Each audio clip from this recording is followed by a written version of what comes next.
தங்கம் விற்று ஃபாஸ்டா பணம் பெற ஃபாஸ்ட் மணி கோல்ட் 96579657. தமிழகத்தில் வந்து இன்னொரு மாற்றம் தேவைப்படுது. தமிழகத்தில் ஒரு டிஃப்ரெண்ட்டான ட்ராக் வேணுங்கிறது வந்து இன்னமும் இளைஞர்கள் அந்த தாகம் இருக்குது. அதிமுக திமுக போன்ற இருபெரு கட்சியினுடைய ஆட்சிகளில் அதிருப்தியின் காரணமாகத்தான் இந்த 2026 தேர்தல் ஒரு பெரிய மாற்றம். இது பல மீடியாக்கள் பல விமர்சகர்கள் கூட எதிர்பார்க்காத ஒரு ரிசல்ட் தான் நான் பார்க்குறேன் 2026. அப்போ இந்த இடத்துல வந்து ஒரு மாற்றத்தை விரும்பிய ஒரு ஜென்சி தலைமுறையினர், இந்த புது முதல் வாக்காளர்கள், இவங்க எல்லாருமே 2031 ஒரு மாற்றத்தை தேர்ந்தெடுக்க மாட்டாங்கன்னு நிச்சயம் இருக்குது. உங்களோட இலக்கு 2031 தான். 31 தான் பார்லிமெண்ட். அப்போ இந்த இடைத்தேர்தல், இந்த உள்ளாட்சி தேர்தல், ஒரு உள்ளாட்சி தேர்தல் முக்கியமானது தான். அது வந்து அண்ணாமலை அண்ணன் வந்து சொல்லுவார், அது வந்து எங்களுடைய இந்த போட்டியிடுவோமா, கூட்டணி வைப்போமா, இதுதானே கல்ட்டுப்பாடு. ஒரு தலைவரை முன்னிறுத்தி அந்த தலைவரை சுற்றியே ஒரு அரசியல் நடக்கக்கூடியது, அவரை சுற்றியே ஒரு மையங்கள் இருக்கக்கூடியது அப்படிங்கிறத கல்ட்டுப்பாடு. ஆல்ரெடி இந்த திராவிடியன் பாலிடிக்ஸ் இருக்காங்க, தமிழ் தேசியம் இருக்காங்க. தமிழ் தேசியமும் திராவிடம் இரண்டு கண்கள்னு சொல்லிட்டு ஒரு கட்சி இன்னைக்கு ஆட்சியில் வேற இருக்காங்க. அவர்கள் என்னவாக பிரதிபலிக்கப்படுறாங்க தமிழக மக்கள் கிட்ட, என்ன கொள்கையை ஒரு அடையாளப்படுத்தப்படுது? தேசியவாதின்னு சொன்னாலும் தப்பு, நான் தேசியவாதி இல்லைன்னு சொன்னாலும் தப்பு. தேசியவாதி அப்படின்னு சொல்றது ஒரு குற்றமா? ஏன் ஒரு தமிழ்நாட்டில் பிறந்த ஒருத்தர் வந்து ஒரு இந்தியனாக இருக்கக்கூடாதா? நான் ஒரு இந்தியன், நான் ஒரு தேசத்தை நேசிக்கக்கூடிய ஒரு மனிதன் சொல்லக்கூடாதா? அது ஒரு தனி மனிதனுக்கு இங்கே இருக்கக்கூடிய ஒரு உரிமைன்னு அவங்க எங்கே இருக்கணும், எதை பின்பற்றணும் அப்படின்னு.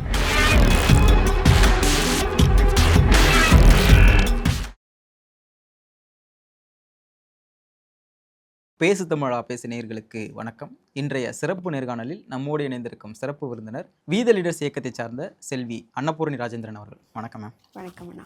மாநாடாக நடத்தி முடிச்சிருக்கீங்க, அரசியல் இயக்கமாக மாறும் அப்படின்லாம் சொல்லியிருக்காரு மாநாட்டிலே. இந்த மாநாடை முதல்ல எப்படி பார்க்குறீங்க? நீங்கள் எதிர்பார்த்த அளவிற்கான அந்த கூட்டம் வந்ததா? ஏன்னா நிறைய விமர்சனங்களும் வைக்கப்படுது. ஒரு சாரார் என்ன சொல்கிறாங்கன்னா, மாநாட்டில் பெரிய அளவிலான கூட்டம் கிடையாது, நிறைய காலி சேர்கள்லாம் பார்க்க முடிஞ்சிச்சு அப்படின்னு. நீங்கள் எதிர்பார்த்த அளவிற்கு இந்த மாநாடு ஒரு வெற்றியாக இருந்திருக்கா? முதல்ல வந்து நான் இங்கே கூப்பிட்டதுக்கு ஃபர்ஸ்ட் ஆஃப் ஆல் தேங்க்ஸ். அதே நேரம் வீத லீடர்ஸ் மாநாடு வந்து இது எங்களோட முதல் மாநாடு. இது அஃபீஷியலாக ஒரு மாநில மாநாடாக அறிவிக்கலை. இது பொள்ளாச்சியில் இந்த மாதிரி போதைக்கு எதிரான ஒரு விழிப்புணர்வு மாநாடு மாதிரி நம்ம பண்ணுறோங்கிறது தான் சொல்லியிருந்தாங்க. அப்போது வீத லீடர்ஸ் அமைப்பை ஆரம்பித்து முதல்ல ஒரு கான்ஃபரன்ஸ், ஒரு மாநாடுங்கிறதுனால இப்போ நான்லாம் சென்னையில் இருந்தேன்.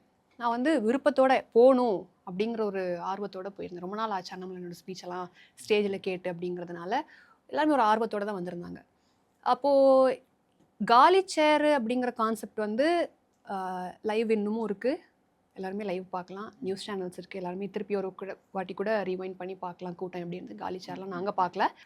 எல்லாருமே ஒரு டைமுக்கு அப்புறம் நல்லாவே அண்ணாமலை வர்றதுக்கெல்லாம் முன்னாடி ரொம்பவே எல்லாமே ஃபுல்லாகிடுச்சு. இன்னொன்று அந்த தார்பாய் போட்டிருந்ததுக்கு வெளியில் கூட ஆட்கள் நிறைய பேர் இருந்தாங்க, சைட்லலாம் இருந்தாங்க. ஒருத்தங்கலாம் வீடு மேலாம் இருந்துன்னு பார்த்துட்டாங்க, சைட்லேருந்து பார்க்க முடிஞ்சு. ஸோ அந்த மாதிரிலாம் இருந்தது. நல்ல ஒரு நாங்கள் எக்ஸ்பெக்ட் பண்ண க்ரௌடு, தலைவருக்குனே வந்த ஒரு க்ரௌடாக தான் நான் பார்க்குறேன்.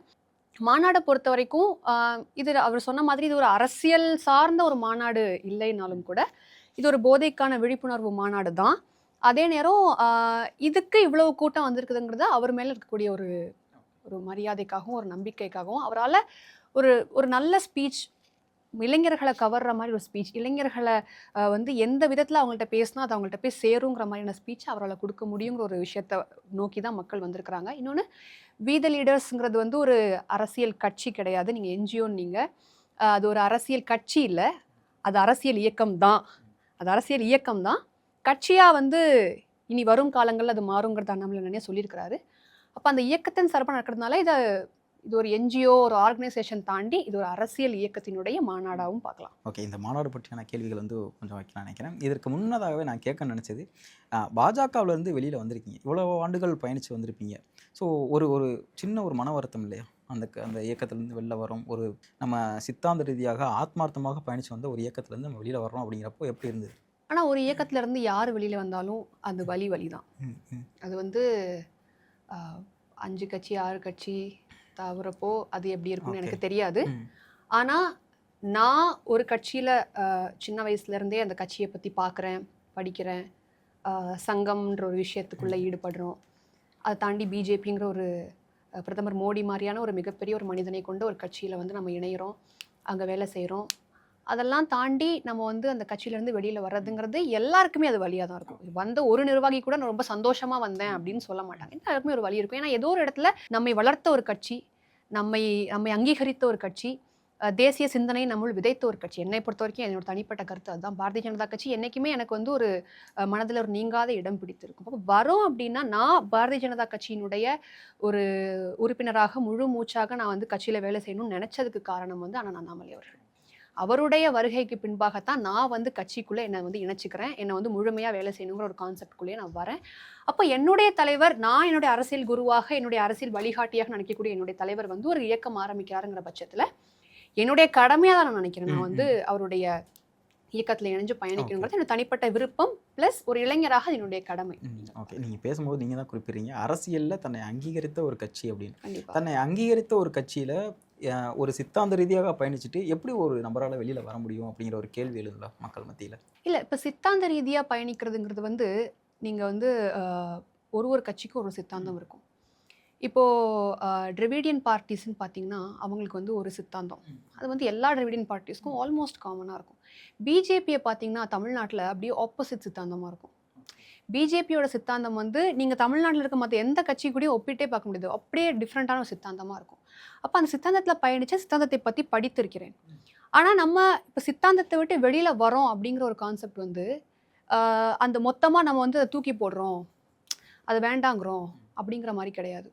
இப்போ பிஜேபியோட சித்தாந்தம் நீங்கள் பார்த்தீங்கன்னா அது ஒன்றும் இப்போ ஹிந்துத்துவாங்கிறது வந்து ஒரு போற்றையல். ஹிந்துத்துவா சித்தாந்தம் பிஜேபிக்குன்றது தமிழ்நாட்டில் டிராவிடியன் பார்ட்டிஸால் கொண்டு வரப்பட்ட ஒரு போற்றையல். இவங்க வந்து ஹிந்துக்கு மட்டும்தான், இவங்க இஸ்லாமியர் விரோதி, இவங்க வந்து கிறிஸ்தவர்களுக்கு விரோதி, சிறுபான்மையினர் விரோதிங்கிறதுலாம் வந்து ஒரு போற்றையல். அதை தாண்டி பிஜேபியோட சித்தாந்தம் எல்லாருக்கும் எல்லாம் கிடைக்கணும், எல்லாரும் சமமாக நடத்தப்பட வேண்டும், எல்லாருக்கும் கல்வியிலிருந்து எல்லாமே வந்து எல்லாருக்கும் கிடைக்க பெறணும் அப்படிங்கிற மாதிரியான சித்தாந்தங்கள் நிறைய இருக்குது. அந்த மாதிரி நமக்கு ஒரு இளைஞராக இந்த காலகட்டத்திற்கு இந்த ஒரு நிலைக்கு தேவையான சித்தாந்தங்களை எல்லாத்தையுமே மனசில் இன்னும் நாங்கள் வச்சுருக்கிறோம். பயணிக்கக்கூடிய பாதை வந்து அண்ணன் அண்ணாமலை அவர்களோட இணைஞ்சு நாங்கள் பயணிக்கிறோம். ஏன்னா தமிழகத்தில் வந்து இன்னொரு மாற்றம் தேவைப்படுது. தமிழகத்தில் ஒரு டிஃப்ரெண்ட்டான ட்ராக் வேணுங்கிறத வந்து இன்னமும் இளைஞர்கள் அந்த தாகம் இருக்குது. எந்த இடத்துல தமிழகம் வந்து இன்னுமே ஒரு மாற்றத்திற்காக எதிர்பார்த்து இருக்குன்னு நீங்கள் நினைக்கிறீங்க? எந்த இடம்?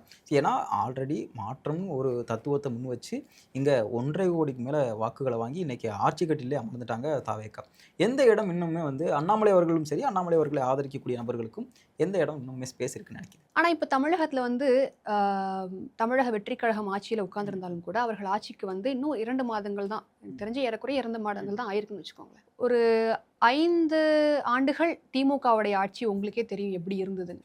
ஊழல்லேருந்து, பெண்கள் பாதுகாப்புலேருந்து எல்லா விதத்துலேயும் மோசமாக இருந்தது. லா அண்ட் ஆர்டர்லேருந்து எல்லாமே அது மோசமாக தான் இருந்தது. அப்போ 2 மாதங்களில் தமிழக வெற்றி கழகத்தால் அதை சரி பண்ணியிருக்க முடியுமா? கண்டிப்பாக முடியாது. இப்போ மாற்றத்தை மக்கள் தேர்ந்தெடுத்திருக்காங்க. ஏன்னா மக்களுக்கு இந்த 2026 தேர்தலில் திமுக அதிமுக தாண்டி 3வது ஆப்ஷனாக விஜயை தவிர்த்து நான் வேற யாரையும் பார்க்கல.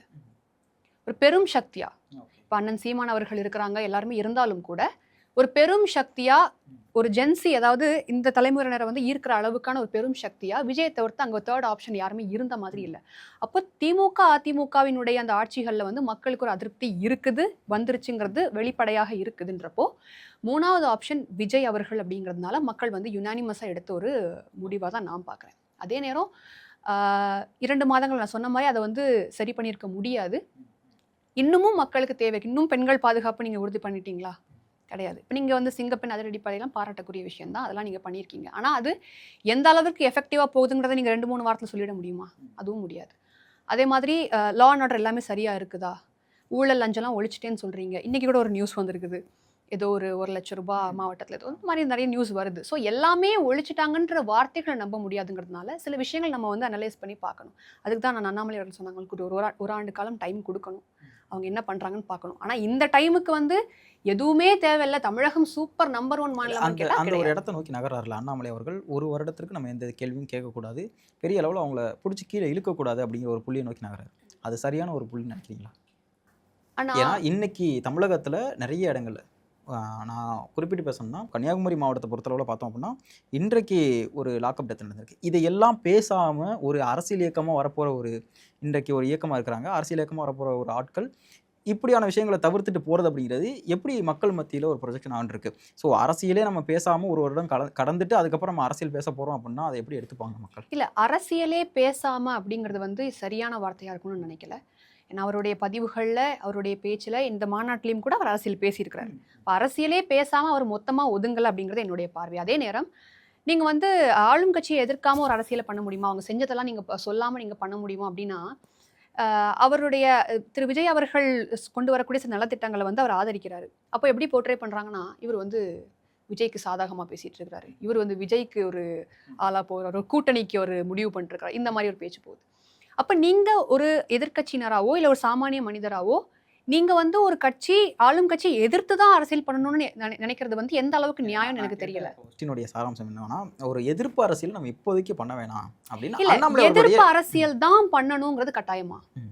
இல்ல ஒரு அரசியல் கட்சியில இல்ல இன்றைக்கு வீதலீடு இயக்கத்துல இருக்கக்கூடிய நிறைய நபர்கள் யாரை எதிர்த்து அரசியல் பண்ணிட்டு இருக்காங்க அப்படிங்கிறது ஊரறிஞ்ச விஷயம். சமூக வலைதளங்களை நம்ம பார்த்தாலே தெரியுது. இல்ல அரசியலே நீங்க எதிர்த்து பண்ணணுங்கிற ஒரு கான்செப்ட் குள்ள கொண்டு வரீங்க. அரசியல்னா அது எதிர்த்து தான் பண்ணணுங்கிற கான்செப்ட் குள்ள கொண்டு அப்ப மக்களை நீங்க மையப்படுத்தலையா? அரசியல் எதுக்கு பண்றீங்க? மக்கள் சார்ந்து தானே பண்றீங்க. அப்ப நீங்க அதை எதிர்ப்பு அரசியலை கொண்டு வந்தாதான் அது ஒரு அரசியல் அமைப்பு. இன்னொன்னுன்னா இது அரசியல் கட்சியா இன்னும் it's not an authorized party. அதையும் நீங்க ஃபர்ஸ்ட் புரிஞ்சுக்கணும். இது ஒரு கொள்கை கோட்பாடுகள் எல்லாம் முன்னிறுத்தி ஒரு கட்சி, அதுக்கு ஒரு கொடி இத மாதிரிலாம் கொண்டு வந்து ஒரு கட்சியா இன்னும் ஆகல. இது ஒரு இயக்கம். அப்ப இந்த இயக்கத்தின் சார்பா அரசியல் இயக்கமாகவே இருந்தாலும் எதிர்த்து தான் அரசியல் பண்ணணுங்கிறது ஒரு கட்டாயம் இல்லைங்கிறது என்னுடைய பார்வை. அதே நேரம் இத்தனை ஆண்டு காலமும் எதிர்த்து தானே அரசியல் பண்ணியிருக்காங்க. அதிமுகவை திமுக எதிர்க்கும், திமுகவை அதிமுக எதிர்க்கும், அந்த ரெண்டு கட்சியும் சேர்ந்து பிஜேபி எதிர்க்கும், அப்படி கூட காங்கிரஸும் சேர்ந்துக்கும். இப்படித்தானே நீங்க அரசியல பாத்தீங்க. மொத்தமா சேர்ந்து சீமான் அண்ணனை எதிர்ப்பாங்க. இன்னைக்கு எல்லாரும் குடும்பமா சேர்ந்து விஜய் அவர்களை எதிர்க்கிறாங்க.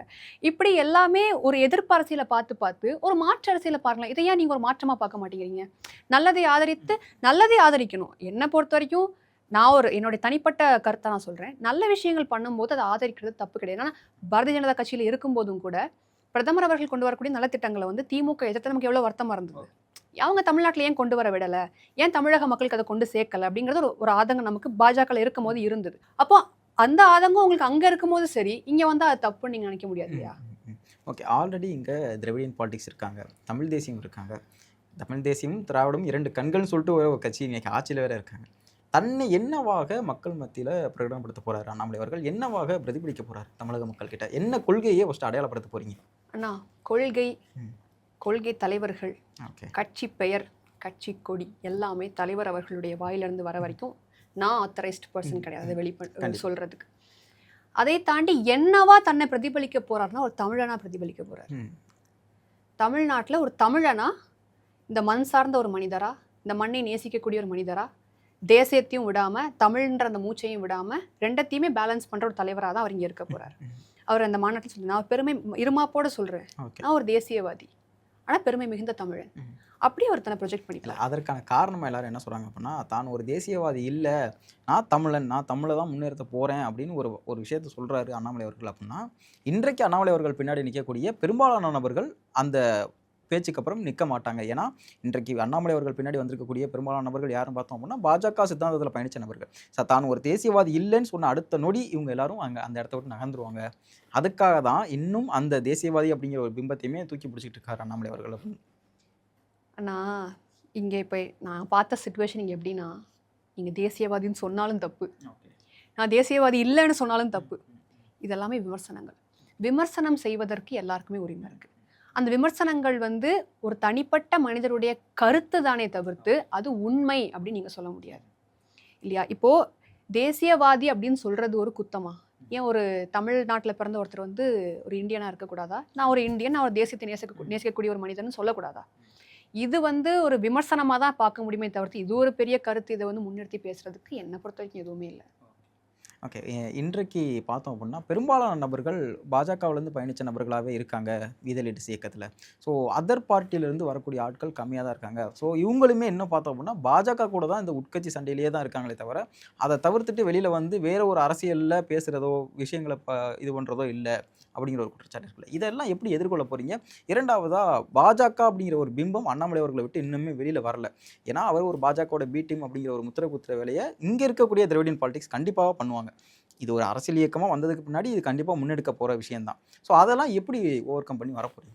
ஆனால் முதல்ல வந்து பாஜகவினுடைய ஆட்கள் தான் இங்கே அதிகமாக இருக்கிறாங்க, அதர் கட்சியிலேருந்து இங்கே வரலை அப்படிங்கிறதெல்லாம் வந்து வெளிப்படையாக பாஜகலேருந்து வரக்கூடியவங்க தான் தெரியுவாங்க. காரணம் என்னன்னா, அண்ணன் அண்ணாமலை அவர்கள் அந்த கட்சியில் பயணித்த ஒரு மனிதர். அப்போ அவருடைய பின்னாடி அந்த கட்சியிலேருந்து எத்தனை பேர் வராங்க, எவ்வளோ பேர் வெளியில் வந்திருக்காங்கன்றது தான் வெளியில் பெரிய அளவில் ப்ரொஜெக்ட் ஆகும். நீங்கள் இப்போ எம்எல்ஏஸ் எம்பிஸ்ன்னு சொல்லிட்டு அதர் கட்சியிலேருந்து இங்கே வரலனாலும் கூட அடிமட்டத்தில் இருக்கக்கூடிய நிறைய தொண்டர்கள் திமுகலேருந்து, அதிமுகலேருந்து, காங்கிரஸ்லேருந்து, ஏன் நாம் தமிழர்லேருந்து கூட வராங்க. அப்போ அவங்கெல்லாம் ரொம்ப கொள்கை பிடிப்பில் ரொம்ப ஊறி போன மனிதர்கள். அப்போ அவங்களுமே வராங்க அப்படிங்கிற பட்சத்தில் அது வெளியில் தெரியலையே தவிர்த்து அதுக்காக வரலை, எல்லாமே பிஜேபி அப்படின்னு நீங்கள் சொல்லலாம். அது ஒன்று. ரெண்டாவது என்னென்னா, பிஜேபின்ற ஒரு பிம்பம் வந்து அண்ணாமலை விட்டு போகலைங்கிற கருத்து வந்து அது நான் ஏற்றுக்கிற கருத்து கிடையாது. அது என்னுடைய தனிப்பட்ட கருத்தை பொறுத்த வரைக்கும் அப்படி இல்லை. அது வந்து உள்கட்சி சண்டையாக இன்னும் போயிட்டு இருக்குதுன்னா, ஒரு கட்சியிலேருந்து ஒருத்தங்க வெளியில் வராங்கன்றதுப்போ ஒரு கோபங்கிறது ஒரு இயல்பு, இது ஒரு மனித இயல்பாக தான் நான் பார்க்குறேன். இப்போ நான் ஒரு கட்சியை விட்டு போகிறேன்னா, நான் இதுக்கு முன்னாடி இந்த கட்சியில் இருக்கவங்களுக்கு என் மேலே கோபம் இருக்கும். நீ எப்படி இங்கே வந்து இது பண்ண, அப்புறம் அங்கே போயிட்டு நீ இஷ்டத்துக்கு போவ, வளர்த்தன கட்சிக்கு மரியாதை இல்லையா, இந்த மாதிரி கேள்விகள் நிறைய இருக்கும். நம்ம எல்லார்கிட்டையும் அந்த கேள்விகள் நியாயமான கேள்விகள் நினைக்கிறீங்களா? இல்லை அவங்களுடைய பாயிண்ட் ஆஃப் வியூவில் பார்த்தீங்கன்னா அது நியாயம். என்னுடைய பாயிண்ட் ஆஃப் வியூவில் பார்த்தீங்கன்னா எனக்கு ஒரு சில காரணங்கள் இருக்கும். அப்போ எல்லார்கிட்டையுமே நீங்கள் காரணத்தை டிஸ்க்ளோஸ் பண்ணிட்டு இருந்தீங்கன்னு வச்சுக்கோங்களேன், நீங்கள் ஒரு நகர்வே நீங்கள் பார்க்க முடியாது, ஒரே இடத்துல தேங்கி தான் நிற்கணும். அதே நேரம் அண்ணன் அண்ணாமலை அவர்களை பொறுத்த வரைக்கும் அவர் வந்து இந்த பிஜேபி பிம்பம், பி டீம், அதுக்கெல்லாமே வந்து டிராவிடியன் பார்ட்டிஸ் வந்து அவரை பிஜேபியோட பி டீம்பாங்க. இப்போ பிஜேபியில் இருக்கக்கூடியவங்கெல்லாம் வந்து அவரை வந்து திமுகவோட பி டீம்ன்றாங்க. இனி அப்புறம் சீமான், இன்னொரு சீமானுன்றாங்க, என்ன வேணால் சொல்லுவாங்க. அதெல்லாம் நம்ம வந்து பெருசாக எடுத்துக்க வேண்டியது இல்லைன்றதை நான் பார்க்குறேன்.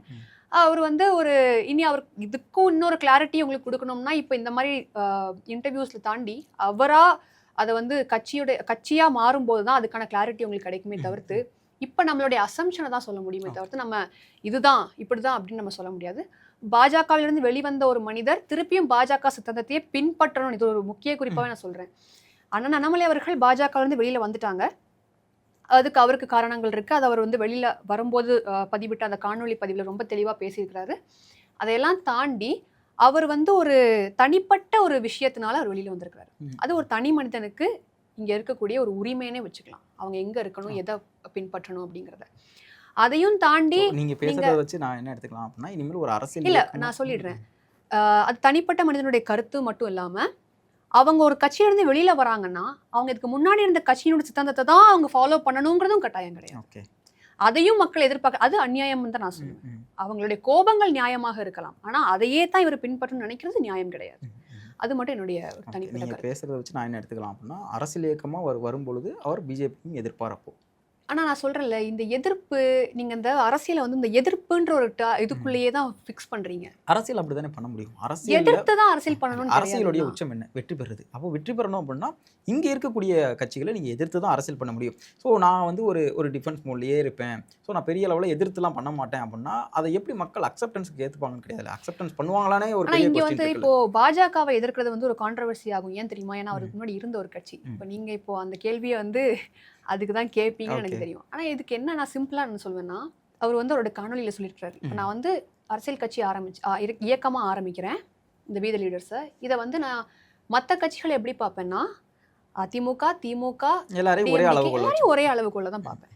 இப்போ நான் இதுக்கு முன்னாடி இங்கே இருந்தேங்கிறதுக்காக பிஜேபியை பற்றி யாரும் தப்பாக பேசாதீங்க, அவங்க எது செஞ்சாலும் கரெக்டுன்னு சொல்லுங்க அப்படிங்கிற ஒரு நிலைப்பாடை வந்து எடுக்கிறது எந்த அளவுக்கு சரிங்கிறது எனக்கு தெரியல. ஏன்னா அவரை நம்பி வீதி லீடர்ஸுங்கிற இயக்கத்தில் வந்து பெரும்பான்மையான மக்கள் வந்து இணைஞ்சிருக்கிறாங்கன்ற பட்சத்தில் அவர் வந்து ஒரு கட்சியிலேருந்து வெளியில் வந்தாருங்கிறதுக்காக அந்த கட்சி சித்தாந்தத்தை கண்டினியூ பண்ணணுன்றது அவசியம் இல்லைங்கிறது என்னுடைய கருத்து. அதே நேரம் அவர் வந்து சரியான விஷயங்களை ஆதரிக்கிறதும் தவறு, இது மக்களுக்கு சரியா இருக்காதுன்னு நினைச்சாருன்னா எதிர்க்கிறதுக்கும் அவருக்கு உரிமை இருக்குன்றது என்னுடைய கருத்து. ஒரு குட் கவர்னன்ஸ் பேசக்கூடிய ஒரு தலைவர், நாங்கள் மக்களுக்காக நிற்க போகிறேன், இந்த மண்ணுக்காக நிற்க போகிறேன், இந்த மக்களுக்கான ஒரு அரசியலை செய்ய போகிறேன், ஒரு காமன் மேன் பாலிடிக்ஸை முன்னெடுக்க போகிறேன் அப்படின்னு சொல்லக்கூடிய ஒரு நபரை மக்கள் ஏற்றுப்பாங்கன்னு நினைக்கிறீங்களா? ஏன்னா அப்படி மக்கள் ஏற்றுப்பாங்க அப்படின்னா ஆல்ரெடி இங்கே அப்படி பேசிக்கிட்டு இருக்க ஒரு நபர் சீமான் இருக்கார், அவரையே மக்கள் ஏற்றுக்கல. ஸோ அப்போது மக்களுக்கு தேவையானது வந்து இந்த குட் கவர்னன்ஸ் பேசக்கூடிய தலைவரோ, இப்படி மக்களுக்கான பாலிடிக்ஸ் பண்ணுறக்கூடிய தலைவரோ கிடையாது. இங்கே வந்து ஒரு திரைமுகத்தோடு இருக்கக்கூடிய நபர்கள் இன்னுமே பெருவாரியான நபர்கள் இருக்காங்க. ஸோ மக்கள் இன்னுமே வந்து அந்த மாதிரியான ஒரு கரிஸ்மேட்டிக் லீடரை எதிர்பார்க்குறாங்களா? ஒரு எப்படி சொல்கிறதுனா, மக்கள் மத்தியில் பிரபலமாக இருக்கக்கூடிய நபர்கள், இந்த மாதிரியான நபர்களுக்கு கொடுக்கக்கூடிய முக்கியத்துவம் குட் கவர்னன்ஸ் பேசக்கூடிய தலைவர்களுக்கு கிடைக்கிறது இல்லையோ? இந்த பார்வை வந்து இது ரொம்ப காலமா தமிழ்நாட்டுல இருக்கிற ஒரு விஷயம். ஏன்னா, அதுதான் அண்ணாமலை என்ன சொல்லுவாரு, கல்ட் பாலிடிக்ஸ் அண்ட் டைனாஸ்டி பாலிடிக்ஸ்ன்ட்டு. ஸோ டைனாஸ்டிக்கு வந்து பேர் போன ஒரு டீம் வந்து டிஎம்கே. இப்போ கல்ட் பாலிடிக்ஸ்க்கு வந்து நிறைய பேர் இருக்காங்க. இப்போ புரட்சித் தலைவர்லேருந்து புரட்சித் தலைவர்லேருந்து எல்லாருமே வந்து சினிமாலேருந்து வந்தவங்க தான். ஆனால் புரட்சித் தலைவரை பொறுத்த வரைக்கும் அவர் வந்து சினிமாவில் இருந்தாலும் கூட அவர் அதிமுகன்ற ஒரு பெரிய ஒரு கட்சியினுடைய இதில் தான் இருந்தார். பிறகு அது ஒரு காரணங்களால அதிமுகன்றது உருவாகுது. அம்மையார் ஜெயலலிதா அவர்களை பொறுத்த வரைக்கும் எனக்கு அவங்கெல்லாம் ஒரு மிகப்பெரிய இன்ஸ்பிரேஷன். ஜெயலலிதா அம்மாவை பொறுத்த வரைக்கும் எனக்கு ஒரு மிகப்பெரிய இன்ஸ்பிரேஷன் ஒரு பெண் அரசியல்வாதிங்கிற ஒரு விஷயத்தில். அப்போ அவங்கள மாதிரியான அரசியல்வாதிகள் வந்து பண்ண அரசியலுக்கும் இப்போ நடைமுறையில் தேவைப்படுற அரசியலுக்கும் வித்தியாசம் இருக்குது.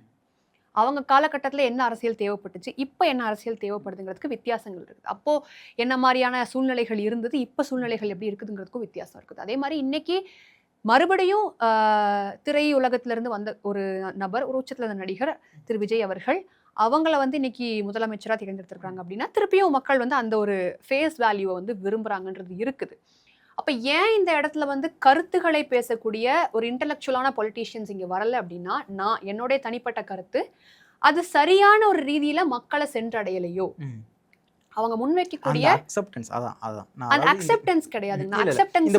இந்த புரிதலை ஏத்துக்கக்கூடிய மனநிலையில இப்ப இருக்கக்கூடிய இளைஞர்கள் இருக்காங்களா? நீங்க போயிட்டு இதுதான் எக்கனாமிக்கல், இதுதான் அரசியலமைப்பு, இதுதான் கான்ஸ்டிடியூஷன், இப்பதான் இருக்கணும் இப்பெல்லாம் நம்ம சொல்லி கொடுத்தோம் அப்படின்னா அதை கேட்கறதுக்கான ஒரு மனநிலையோ அதை கேட்கறதுக்கான அந்த டைமும் அவங்கள்ட்ட இருக்குன்னு நினைக்கிறீங்க? இருக்குதுங்கண்ணா, இருக்குது. ஏன் இல்லை நீங்க நினைக்கிறீங்க? இப்போ அண்ணன் சீமான் அவர்களுடைய கருத்துக்களை இன்னைக்கும் முரணே இல்லாம ஏற்கக்கூடிய ஒரு சதவீத மக்கள் இல்லையா? இப்போ விஜய் அவர்கள் வேணும்னு சொல்லிட்டு ஒரு சில மக்கள் வந்து ஆதரவு தெரிவிச்சிருந்தாலும் கூட இன்னும் பல கோடி மக்கள் அவர் வேண்டாங்கிறதுக்கு ஓட்டு போட்டிருக்காங்க இல்லையா? அப்ப அந்த மக்கள் எல்லாருமே சிந்திக்க மாட்டாங்களா ஒரு கட்டத்துல? இப்போ அதிமுகவுக்கு ஒரு பெரிய ஓட் பேங்க் இருக்கு, இப்போ திமுகவுக்கு ஒரு பெரிய ஓட் பேங்க் இருக்கு, இப்போ காங்கிரஸ்க்கு இருக்கு, பிஜேபிக்கு ஒரு சின்ன பெர்சன்டேஜ் இருக்குது, சீமானுக்கு ஒரு சின்ன பெர்சன்டேஜ் இருக்குது. இப்போ இவங்க எல்லாருமே வந்து விஜய் ஆதரிப்பாங்களா? கிடையாது. அப்போ இவங்க எல்லாருமே மாற்று சிந்தனை இருக்கக்கூடியவங்க.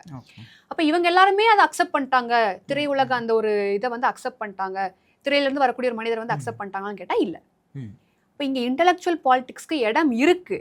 அந்த இன்டலெக்சுவல் பாலிடிக்ஸை முன்வைக்கக்கூடிய தலைவர்கள் அதை சரியான ரீதியில் மக்கள் கிட்ட கொண்டு போயிட்டாங்களா, அதுல ஏதோ பிரச்சனை இருக்குதோன்னு தான் நான் பார்க்குறேன். ஓகே, அண்ணாமலை அவர்களுடைய இந்த முதல் மாநாடு இது தன்னை வந்து ஒரு கொங்கு பகுதிக்கான லீடராகவே தொடர்ச்சியாக ப்ரொஜெக்ஷன் பண்ணுற மாதிரி யாராவது? ஏற்கனவே அவருடைய சூஸ் என்னவாக இருந்தது அப்படின்னா கோயம்புத்தூர். அவர் சட்டமன்ற தேர்தலில் நிற்க ஒரு சூஸ் பண்ண இடமும் வந்து நிறைய இடங்களில் ஹேஷியங்களாக போனது தான். அவர் கோயம்புத்தூரை சார்ந்த இருக்கக்கூடிய ஏதோ ஒரு தொகுதியை தான் சூஸ் பண்ண போகிறாரு அப்படின்னு ஒரு இருந்தது. இன்றைக்கு பொள்ளாச்சியவும் தேர்ந்தெடுக்கிறாரு அப்படின்னா தன்னை ஒரு கொங்கு லீடராக வந்து ப்ரொஜெக்ஷன் ஆகாது. நான் இதை வந்து இது அப்படி ஆயிடுச்சு. அந்த மாதிரி இப்படி எது பண்ணாலும் நீங்க இப்படி ஒரு கான்ட்ரவர்சி கொண்டு வரது வந்து இன்னைக்கு மீடியா மட்டும் இல்ல, சாமானியரா ஏதோ சோஷியல் மீடியால கூட அது ஒரு ஃபன் மாதிரி ஆயிடுச்சு, ஒரு டைம் பாஸ் மாதிரி ஆயிடுச்சு. ஏன்னா இப்போ ஒரு சென்னையில நடக்குது, ஒரு மத்தியில இருக்கக்கூடிய திருச்சியில நடக்குது அப்படின்னா ஒரு இம்பாக்ட் ஏற்படுத்தும், ஒரு பேசு பொருளா இருக்கும். இல்ல சென்னைக்கு அருகாமையில இப்போ தாவேக்காக்கோ அது ஒரு பெரிய ஒரு. இப்போ நீங்க பொள்ளாச்சி மாநாட்டை பத்தி கேக்குறீங்க இல்லையா? இப்போ நீங்க அதுக்கு முன்னாடி பொள்ளாச்சி மாநாடு 2வது வரேன், அதுக்கு முன்னாடி சொன்னீங்க அவர் கோயம்புத்தூரை மையப்படுத்தி வந்து எலெக்ஷன்ல நிக்கிறாரு, அவர் வந்து இதை மையப்படுத்தி அதை மையப்படுத்தி எல்லாருமே அப்படிதானே நிற்பாங்க. இப்போ யார் அவங்களோட தொகுதியை விட்டு கொடுத்துட்டு வெளியே வருவாங்கன்னு நினைக்கிங்க? இப்போ எந்த தலைவர்கள் அவங்க தொகுதியை விட்டு கொடுத்து வெளியில வந்து நீங்க ஜெயிக்க முடியும்? விஜய் மாதிரியான ஆட்கள் வந்து நடிகர், அவர் வந்து அவர் ஆல்ரெடி ஒரு பிரபல. தன்னை அண்ணாமலை அவர்களை தன்னை ஒரு குறுகிய வட்டத்துக்குள்ள சுருக்கிறீங்க. வீதலீடர்ஸ்ல இருக்கக்கூடிய நிறைய நபர்கள் வந்து தன்னை ஒரு அண்ணாமலை அவர்களை குறுகிய வட்டத்துல சுருக்கிறீங்க. அண்ணாமலை அவர்கள் ஒரு பெரிய லீடர், ஒரு கரிஸ்மேட்டிக் இருக்கக்கூடிய மக்கள் மத்தியில, தமிழ்நாடு முழுக்க மக்கள் மத்தியில தெரிஞ்ச ஒரு லீடர். இப்போ நீங்க வந்து ஒரு எலெக்ஷன் கண்டெஸ்ட் பண்றப்போ ஏன் உங்க தொகுதி, ஏன் பெரும்பான்மையான லீடர்ஸ் வந்து அவங்க தொகுதியை வந்து கண்டெஸ்ட் பண்றாங்க? அவங்களுக்கு தான் பர்கூர்ல நின்றாங்க, ஆண்டிப்பட்டியில நின்றாங்க, மறுபடியும் சென்னையில ஆர்கே நகர்ல நிக்கிறாங்க. நீங்க வந்து திருப்பியும் திரையுலகத்துல பிரபலமானவங்களை வந்து மையப்படுத்தாதீங்க. அண்ணாமலைங்கிற நபர் வந்து 2021க்கு முன்னாடி பெரும்பான்மையான மக்களுக்கு இங்க யாருன்னே தெரியாது. அவர் ஒரு IPS ஆஃபீஸரா கர்நாடகாவில் அவர் ஃபேமஸா இருந்த அளவுக்கு கூட தமிழகத்துல அவர் ஃபேமஸா இல்லை. அப்படி இருந்த நிலையில மாநில தலைவராக ஆனதுக்கு பின்பாக அவருடைய பேச்சு, அவருடைய செயல்பாடு, அவருடைய அது ஆக்கப்பூர்வமான விஷயங்களால அவர் தன்னை வந்து ஒரு தலைவராக முன்னிறுத்துகிறார்.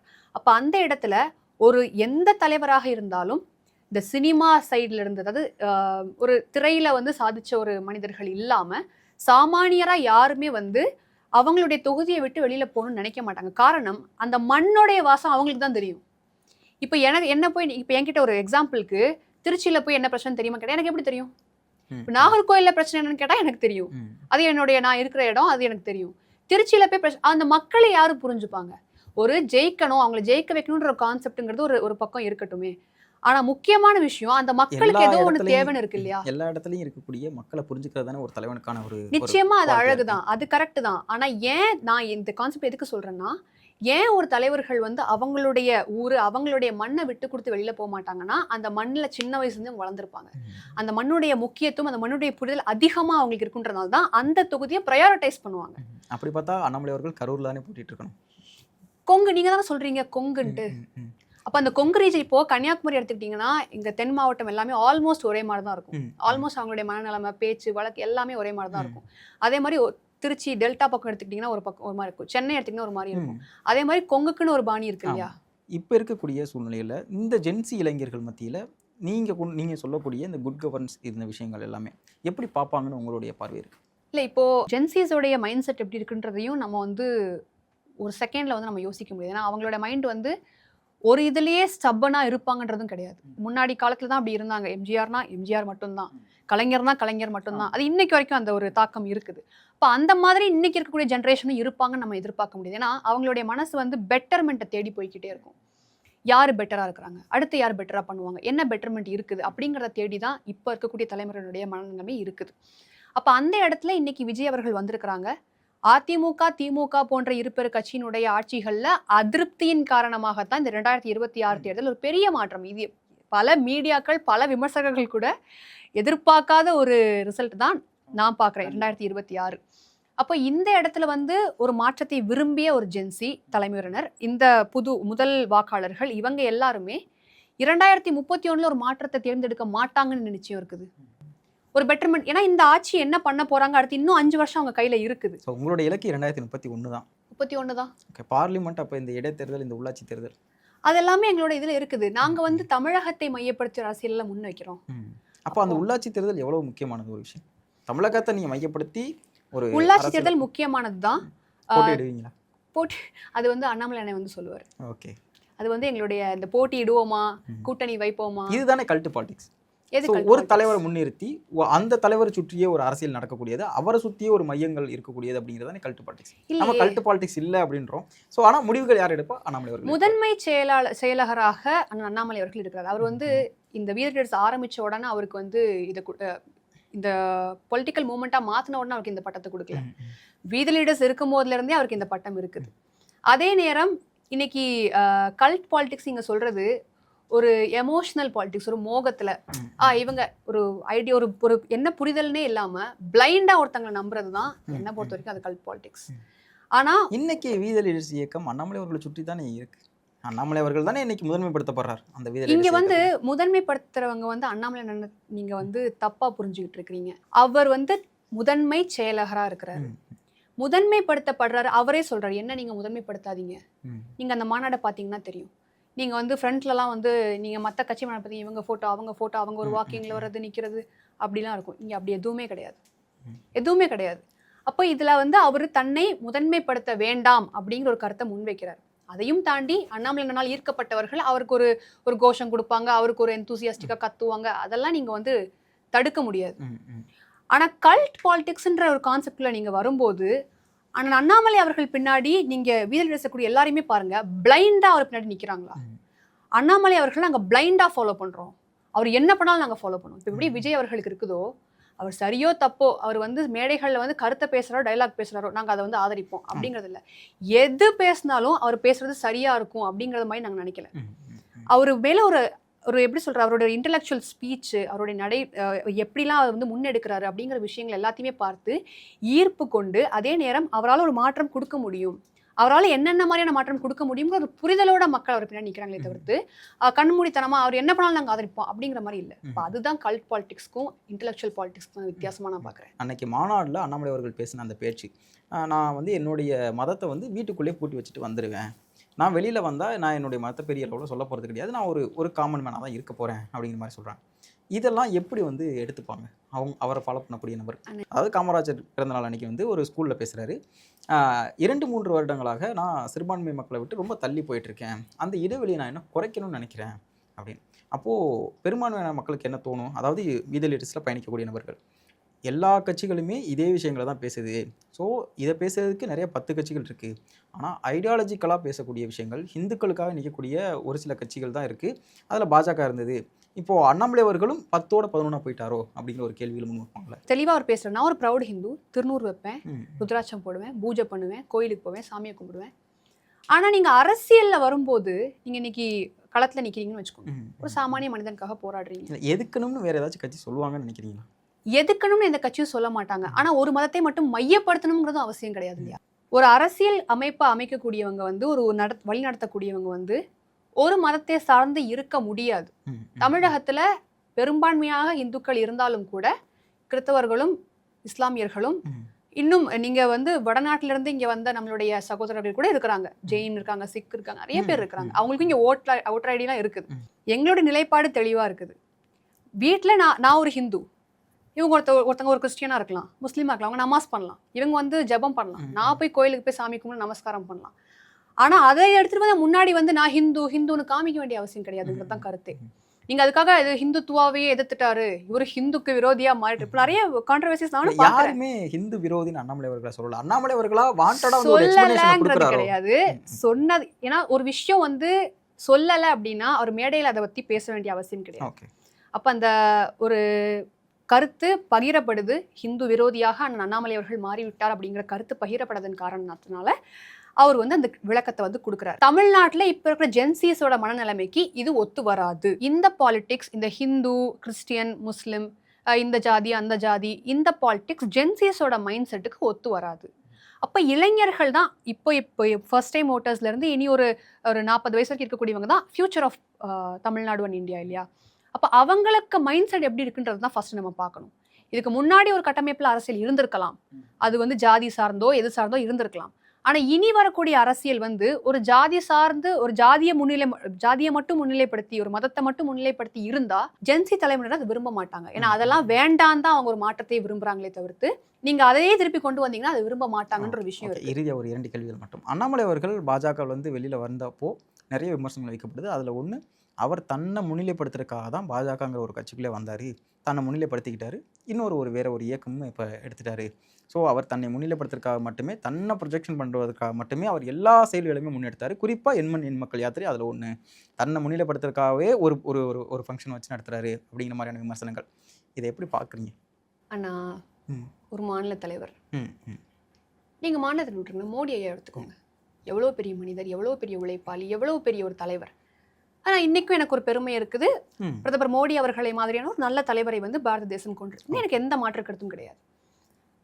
அவரை வந்து ஒரு ரோட் ஷோ போறாரு அப்படின்னா நான் என்ன முன்னிலைப்படுத்துறேன்? நான் மோடி இல்ல, யாருக்குமே கிடைக்காத அந்த ஸ்பேஸ் அண்ணாமலை அவர்களுக்கு இங்க கிடைச்சது, உருவாக்கினார். தமிழகத்துல அவருக்கான ஸ்பேஸை தாண்டி பாஜகவுக்கு ஒரு ஸ்பேஸை உருவாக்கினார். 2024 தேர்தலில் வந்து 11.2% வாக்கு வந்ததன் காரணம் எண்மண் எண் மக்கள்ங்கிற இந்த மேசிவ் சக்சஸ். நீங்க அதை மறுக்கவே முடியாது. பிஜேபி இருக்கக்கூடியவங்க இன்னைக்கு ஒரு எதிர்மறையான கருத்துக்கள் இருக்கிறதுனால அவங்க மறுத்தாலும் மறுக்கலாமே தவிர்த்து ஆழ்மனதில் அவங்களுக்கு தெரியும், அதை மறுக்க முடியாது. எண்மண் எண் மக்கள் யாத்திரையில 234 சட்டமன்றத்துக்கும் அவர் போறாரு. இது வரைக்கும் யாராவது பிஜேபியில் அப்படி பண்ணியிருக்காங்களா? பண்ணது கிடையாது. அப்போ எல்லா சட்டமன்றத்துலேயும் நடைப்பயணம் போறாரு. சும்மா வந்து வண்டியில் ஏறி டாட்டா காமிச்சிட்டு போல, நடக்கிறாரு, மக்களை பார்க்குறாரு, புரிஞ்சுக்கிறாரு, என்ன நடக்குதுன்றதை புரிஞ்சுக்கிறாரு, ஒரு அனலைஸ் பண்ணுறாரு. நீங்கள் எடுத்த உடனே ஒரு நெகட்டிவ் நரேட்டிவ் செட் பண்ண ஒரு பார்ட்டிக்கு எடுத்த உடனே நீங்கள் ஒரு மேசிவ் சக்ஸஸை கொடுத்துட முடியுமா? கண்டிப்பாக முடியாது. அப்போ அது வந்து தலைவர் அண்ணாமலை அவர்கள் வந்து அந்த கட்சியில் வரும்போது, பிஜேபிக்கு வரும்போது அவருக்கு ஒரு பெரிய சேலஞ்ச் இருந்தது. எப்படி கொண்டு வர போகிறாரு, பிஜேபியோடைய அந்த நரேட்டிவை எப்படி உடைக்க போகிறாரு அப்படிங்கிற ஒரு பெரிய சேலஞ்ச் இருந்தது. அப்போ அதுக்கு அவர் சூஸ் பண்ண ஒரு விஷயம் தான் யாத்திரை, எண்மண் எண் மக்கள் யாத்திரை. அப்போ அந்த எண்மண் எண் மக்கள் யாத்திரையை வந்து தன்னை முன்னிலைப்படுத்தி நினச்சோம்னு நினச்சிட்டு போட்டோம். பட் அது ஒரு ரிசல்ட்டை கொடுத்துருக்குதா இல்லையாங்கிறது தான் இங்கே கேள்வி. அது கொடுத்துருக்குது.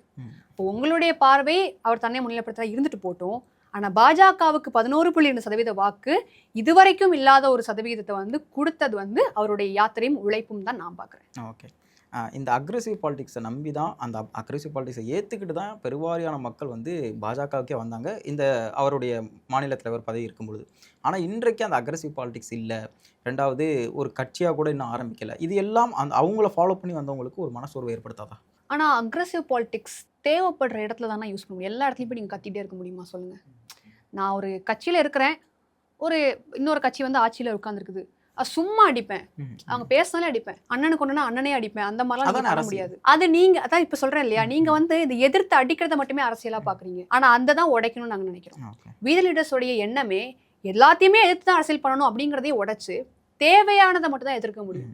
ஒரு மக்களுக்கு ஒரு விஷயம் நல்லது பண்ணுதுன்னா நீங்க அது எல்லாத்தையுமே வந்து இல்லை நான் எதிர்ப்பேன், அதுல ஒரு குறைய கண்டுபிடிப்பேன், அதுல நான் ஒரு பிளாக் டாட்டை வைப்பேன் அப்படிங்கிறது வந்து அண்ணாமலை அவர்கள் சொன்ன மாதிரி ஒருத்தங்க புதுசா வந்திருக்கிறாங்க. இப்ப திமுக அதிமுகலாம் வந்து 60-50 ஆண்டு காலமா வந்து ஆட்சி பண்ண ஒரு கட்சி. அவங்க ஆட்சிக்கு வந்தாலுமே கூட குழப்பங்கள் இல்லாம இருந்துச்சா, பிரச்சனைகள் இல்லாம இருந்ததா, எல்லாம் 100% கவர்னன்ஸ் கொடுத்துட்டாங்களா? கிடையாது. அப்ப அவங்களே அப்படி தடுமாறும் போது தமிழக வெற்றி கழகம் அமைச்சர்கள் அண்ணா தவிர்த்து மத்த எல்லாருமே வந்து அங்க புதுசு. இப்ப அவங்கள்ட்ட திடீர்னு வந்து 2 மாசத்துல அவனுக்கு எல்லாம் தெரிஞ்சிருச்சா, இப்படி பண்ணிரு அப்படி பண்ணிரு, ஏன் இதை பண்ணல அதை பண்ணல, நீங்க வந்து ஒரு ப்ரெஷரை போடும்போது அது எப்படி ஒரு நியாயமான விஷயமா இருக்கும்னு தெரியல. நீங்க ட்ரோல் பண்றது விமர்சனம் பண்றது வந்து தனிப்பட்ட ஒரு விஷயமா இருக்கலாம். ஆனா ஒரு அரசாங்கத்தை வந்து ஏன் இதெல்லாம் பண்ணல, எதுக்கு இப்படி பண்ணலன்றது ரொம்ப ஆணித்தனமா கேள்வி கேட்கறதுக்கு இது சரியான சமயம் இல்லையோ, அவங்களுக்கான நேரத்தை நம்ம ஒழுங்கா கொடுக்கலையோ அப்படிங்கிற ஒரு பார்வை இருக்குது அண்ணன் அண்ணாமலை அவர்களுக்கு. அதே நேரம் அவங்கள ஒரு நல்லது பண்ணாங்கன்னா அதை ஆதரிக்கிறது எந்த தப்பும் இல்லைன்னு நான் நினைக்கிறேன். பிரதமர் மோடி அவர்கள் பல நலத்திட்டங்கள், நீங்க அவருடைய நலத்திட்ட லிஸ்ட் எல்லாம் நீங்க உஜ்வாலால இருந்து ஜன்தன் வங்கியில இருந்து எல்லாமே அவருடைய திட்டங்கள் நிறைய நல்ல விஷயம் இருக்கு. அதெல்லாம் தமிழகத்துக்கு வராம இருந்தப்போ பாஜகவில் இருக்கக்கூடிய எல்லாருக்குமே அந்த வருத்தம் இருந்தது. ஏன் வரல, அது எவ்வளவு நல்ல விஷயம், எத்தனை மக்கள் பயனடைவாங்க. அப்ப அதை வந்து எதிர்த்து நல்லதே பண்ணா கூட எதிர்த்தது தான் திமுக. அதே மாதிரி நம்ம ஒண்ணு பண்ணோம்னா திமுகவும் எங்களுக்கு என்ன வித்தியாசம்? எல்லாத்தையும் நாங்க எதிர்ப்போம், நல்லதானாலும் எதிர்ப்போம்னா திமுக எங்களுக்கு என்ன வித்தியாசம்? நல்லதை ஆதரிக்கணும், தப்பு இருந்துச்சுன்னா தட்டி கேட்கணும், அதுல ஒரு தப்பு, அதுதான் சரியான அரசியலா இருக்குன்றது நான் பார்க்கிறேன். இணைந்து நிறைய விஷயங்களை பத்திருக்கீங்க, ரொம்ப நன்றி. நன்றி. உலக தமிழ் சொந்தங்களுக்கு வணக்கம். நான் ராஜவேல் நாகராஜன். பேசு தமிழா பேசு வலையொலியுடைய வளர்ச்சிக்கு நீங்களும் உறுதுணையாக இருக்கணும்னு நினச்சிங்கன்னா இந்த வீடியோடைய டிஸ்கிரிப்ஷனில் இருக்கக்கூடிய ரேசர் பே லிங்கை கிளிக் பண்ணுங்கள். அந்த லிங்க்கில் போயிட்டு உங்களுக்கு விருப்பமான தொகையை பேசு தமிழா பேசுவனுடைய வளர்ச்சிக்கு உங்களுடைய பங்களிப்பாக நீங்கள் கொடுக்கலாம். நன்றி, வணக்கம்.